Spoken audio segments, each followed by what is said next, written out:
یہاں پہ سوال یہ پیدا ہوگا کہ کیا سیدہ مریم ساری دنیا میں آنے والی عورتوں سے افضل اور بہتر ہے یا صرف اپنے زمانے کی عورتوں سے بہتر اور افضل ہیں؟ امام بخاری وغیرہ روایت کرتے ہیں نبی علیہ الصلوۃ والسلام سے کہ آپ نے ارشاد فرمایا کامل من الرجال کثیر، مردوں میں سے کئی ایسے مرد گزرے ہیں جو کامل تھے،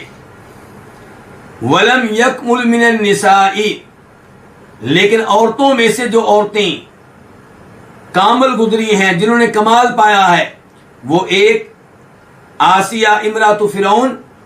آسیہ ہیں جو کہ فرعون کی وائف تھی، اس کی بیوی تھی، اور دوسرے نمبر پہ مریم جو کہ جناب عمران کی بیٹی تھی۔ اس حدیث سے کیا پتا چلا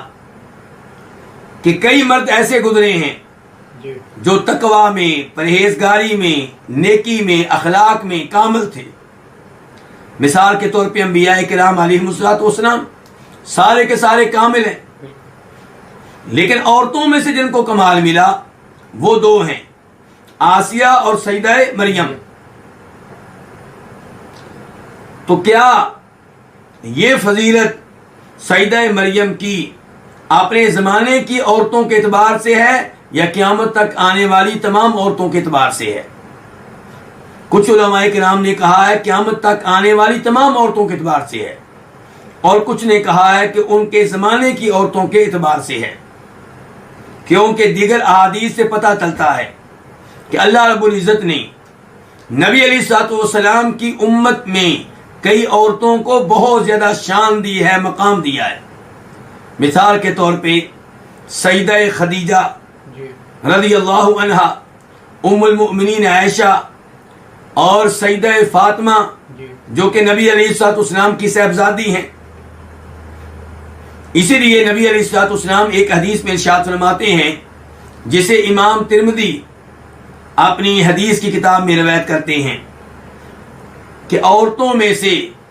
4 عورتیں آپ لوگوں کے لیے کافی ہیں، ایک آسیہ فرعون کی بیگم، دوسرے نمبر پہ مریم سیدنا عمران کی بیٹی جن کی عیسیٰ علیہ السلام کی والدہ، اور تیسرے نمبر پہ فرمایا خدیجہ بنت خویلد جن کے ام المؤمنین، اور چوتھے نمبر پہ فرمایا فاطمہ بنت محمد۔ تو اگر اس حدیث کی طرف دیکھیں اور اس سے ملتی جلتی حدیث کی طرف دیکھیں تو یوں محسوس ہوتا ہے کہ جس حدیث میں آیا ہے کہ سیدہ مریم کو کمال ملا ہے، یا اللہ تعالیٰ اس آیت میں فرما رہے کہ انہیں اللہ نے فوقیت دی ہے جہانوں کی عورتوں پہ، تو اس سے مراد ان کے زمانے کی عورتیں ہیں، قیامت تک آنے والی عورتیں اس سے مراد نہیں ہیں۔ بہرحال اس مسئلے میں دونوں قول موجود ہیں۔